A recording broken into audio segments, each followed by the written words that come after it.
Your business plan needs to tell a story. And what is the story you're trying to tell? So that's what we did for the seed round. The team is very important. So when we were approaching VCs, and we didn't get any VCs for our seed round, even though we tried, what matters really is the team and the market opportunity, right? Welcome to Simple Career. In today's video, our guest is the co-founder and the chief operating officer of Washmen, which is a mobile-based app focusing on the laundry segment in the UAE. They have one simple goal, which is to eliminate the washing machines from your home. Now, they have seen immense growth over the last 5 years. They started in 2015 with a pre-seed funding of nearly $27,000, and in 2019, they actually closed Series B funding of $6.2 million. So in today's video, he will be talking about his journey, the problems which he had, the challenges which he faced, and how did he overcome them, and also his key learnings from growing and managing a startup. So make sure you subscribe to watch more of similar content, and do like the video if you find it useful. So without any further ado, let's welcome Jad Halaoui. Thank you for having me, man. So Jad, can you take the audience through what Washmen is and what is the business model for Washmen? Yeah, so Washmen is an app-based mobile service. We pretty much pick up your laundry. You open the app, place an order for pickup. We pick up the laundry, we clean it, we return it back to you, and that's kind of the entire business, right? That's the summary of it. The operation on the other end is consists of logistics, so having to have solid logistics and having to have a very solid laundry operation. We started off as an asset-light business, similar to what Uber was preaching, or everyone thought the world should be like in 2015. Everyone thought the world should be asset-light. We started off asset-light, and over the course of the next 3 years, we realized that asset-light is very difficult for a laundry business, because what you're delivering, in fact, is laundry as a service, and you need to be able to control the entire quality chain.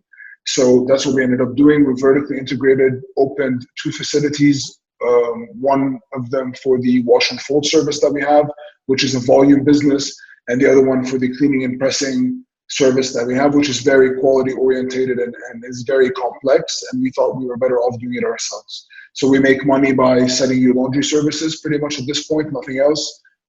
We collect our money as soon as the delivery is done, and we pay our suppliers for all of the other stuff that we get from them around 30 to 60 days later. So the working capital is in our advantage. Now, by degree, you are an electrical engineer, and you were working in the corporate sector for quite some time. So what was the initial struggle actually shifting from a corporate sector to becoming an entrepreneur or starting your own venture? It's not straightforward for me to remember easily now. But when I think back at my experience in oil and gas versus my experience in Washmen, is the speed at which things operate in a startup is insane compared to how it is in a big corporation. Not to mention that my old job was a very difficult one, in the sense that it required long hours, was very challenging. But the main differences I find are, in a massive organization, big corporate world, 100,000 plus employees, you have a lot of support in the form of management, HR, maintenance, and other support functions depending on the organization that you're in and the duties you have. Whereas in a startup, everything falls on your shoulders as an entrepreneur. And even if you're an early stage employee of a company, a lot of things fall on your shoulders, and you have to be very pragmatic. In a big organization, you have someone to look up to help solve your problems. In a startup, you don't, because there are very few resources to help you navigate it. The other thing is, in a big organization, you can always defer until tomorrow, because the organization is so resilient that in general, it is able to survive another day, or one day within the lifetime of that organization is nothing. It's a drop of water in an ocean. Whereas in a startup in the early stages, a day is sometimes up to like 10% of the life of the startup, 1% of the life of the startup. And those are significant amounts of time when you consider how much you can get done, or how much relatively can be done in 1% of the lifetime of the organization's lifetime. In big companies, I find that prioritization is not as essential as it is in a startup. In startups, you're in a fight against yourself. You're in a fight against trying to identify your priorities, You're in a fight against time. And what I found very difficult to figure out in the beginning is how to manage my own time and how to manage my own emotions as I shifted between all the gears, and everything demanded my time. In a big company, I found it easy because, and I was saying this to my father the other day, which is, you work crazy hours, you work long hours, but every now and then you have a vacation and you're able to take a step back and reflect. Whereas when you're managing your own startup, things don't stop. There's no such thing as a weekend. There's no such thing as a vacation, especially in the first 3 to 4 years. In my case, I would say that the first real vacation I had was my wedding, which was only 4.5 years after the initial start of the company. Well, actually, was it? Yeah, 4.5 years after the initial start of the company. So big differences and a lot to adjust. And I would say teamwork is much more essential in a startup also than in a big company. In a big company, you can afford to have sour relationships where you kind of just manage your relationship with your colleagues. In a startup, there's no time for politics. There's no time for hard feelings. Everything needs to be dealt with in real time in order to achieve the goal of getting the startup to become bigger, better, more resilient, and so on. Now, congratulations to the entire team of Washmen for getting a Series B funding of $6.2 million. So, when it comes to funding, how did you create your business plan? And what are your thoughts on the key data points one must know when they are approaching any VC? So there's different stages of funding. The first one we did was the seed fund, the seed round. That was a very different narrative that we had to tell the world. At the beginning, it was all about the company. The business plan, it was never going to be really accurate, and everybody knew that. However, what the business plan was for was to tell the story of the business as we imagined it in this very moment. So today, what do we think the business will look like in 1 year? How do we understand the business? What do we think we're doing? And we and and what I remember, the CFO of Flat Six Labs, which was the accelerator that invested us in, she said, your business plan needs to tell a story. And what is the story you're trying to tell? So that's what we did for the seed round. The team is very important. So when we were approaching VCs, and we didn't get any VCs for our seed round, even though we tried, what matters really is the team and the market opportunity, right? So if the market opportunity isn't attractive, then the team is what you have to rely on, and you have to really demonstrate why you guys are a superior team to anybody else in the market who you're competing with.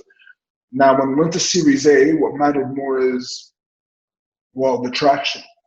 So what was the traction? What were the insights that we had along the way that allowed us to take our revenue from $14,000 per month to $50,000 per month to 60 to 85,000? And based on that insight, how are we going to use the capital we're going to raise in order to generate $300,000, $400,000 per month?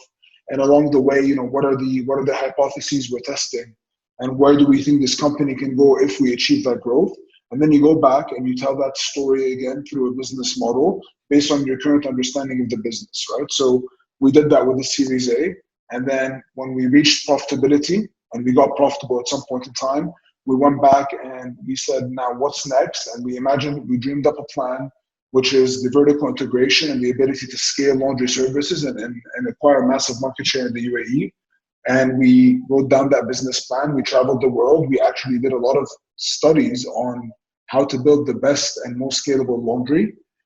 I mean, it's easy to say, the best laundry, but when we did that, we actually traveled quite a bit, and we evaluated a lot of different laundries. And on the back of that, we imagined a business plan. We put it into an Excel sheet. We reviewed what it looked like. We did the market analysis, market study. We actually went and we talked to a lot of suppliers, and we put together a costing model. And then that was a very different story, because now we were telling the story of an integrated business with assets and a lot of capex, versus previously we were an asset-light business. So you go in, you tell that story, and then you always have to kind of explain how you've arrived to the hypothesis you're presenting to your investors at any stage of funding.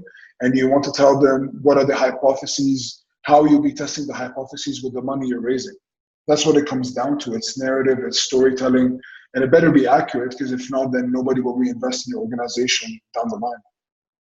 Now, for any business, customer is a priority. So, how did Washman get its initial customers? And what steps did you guys take to retain these customers and increase their frequency? Okay, so one thing that matters about customer acquisition is that y- we are all dependent on the marketing channels that are available to us at the time that we start. And there's a lot of underpriced marketing channels and there's a lot of overpriced marketing channels. We started in 2015. It's hard to believe that, but in 2015, Instagram was not a thing. Instagram advertising was barely ongoing.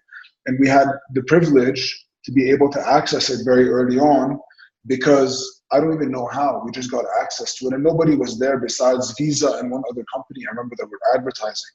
So when we advertise on Instagram, we seem like a very important company. At the same time, we did a test with Elevision, which is a elevator marketing company. That went very badly, but we took that video, we threw it on Instagram, and it did us wonders. And when it did us wonders on Instagram, we were having like cost per views of like 0.03 fils or zero point 0.3 fils, something like so small and insignificant. We went back and we put it on Facebook and we boosted it, and we had a lot of like interest generated and a lot of downloads that were generated on the back of that. And also early on, Facebook geo-targeting based on dropping a pin or based on the location of the city people are in was not a common thing. I think we went to a Facebook blueprint presentation in their offices, and they said that they were having a beta access to geolocation, geo-targeting, and they gave us access to it. On the back of that, we were able to supercharge our customer like acquisition too, because we were able to target Marina, JLT, downtown, Abu Dhabi, and so on and so forth. And pretty much just being able to leverage all these different channels and target them was an advantage we had, just because again nobody was advertising digitally back then. Now as the business grew, we had to kind of shift the focus on the brand. Going ad hoc didn't work anymore because you've already kind of not depleted your resources, but the money we were spending to reach all those customers, we had already reached whoever we could reach with the amount of money we had. So we needed to generate more interest, more engagement. We went with viral videos. If you go to YouTube and search Washman Plane or Washman Hippo, you'll kind of get a sense of what we did. We went to those viral videos. They were very risky. They gave us good returns. People were very interested in the service on the back of it. We generated a brand. We were a very cool, hip, uh, edgy brand that was willing to take risks, and people associated with that. Now, as we got bigger, the brand evolved. It had to become much more mature, much more quality focused, much more quality oriented. And then we had to shift our targeting to be towards that.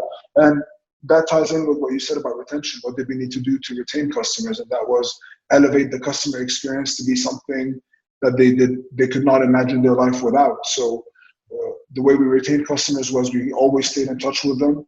We were generating emails that were sent in Rami's name and in my name. Rami is my co-founder from the very early stages of the company. So whenever you would download the app, you would get an automated email from Rami that he actually read every response to. And then after you tried the service, you would get an automated email from me, and I actually read every response to those emails, and we worked very hard to respond to all of them. On the back of that, we generated quite a few insights on the service, and we launched a new service called Wash and Fold on the back of that insight. We launched something called Flex Order. Back then it was called Insta Order on the back of that insight. So it was always being connected to customers and seeing what is the gap in our service and what is actually required in order for us to become more convenient for our customers. What is our main value proposition? And in our case, it was convenience and then quality. And we always sought to optimize convenience first, because that's what people loved us for. And as we got much bigger, quality became primary and convenience became secondary. And now we're optimizing on quality because that's what our customers want.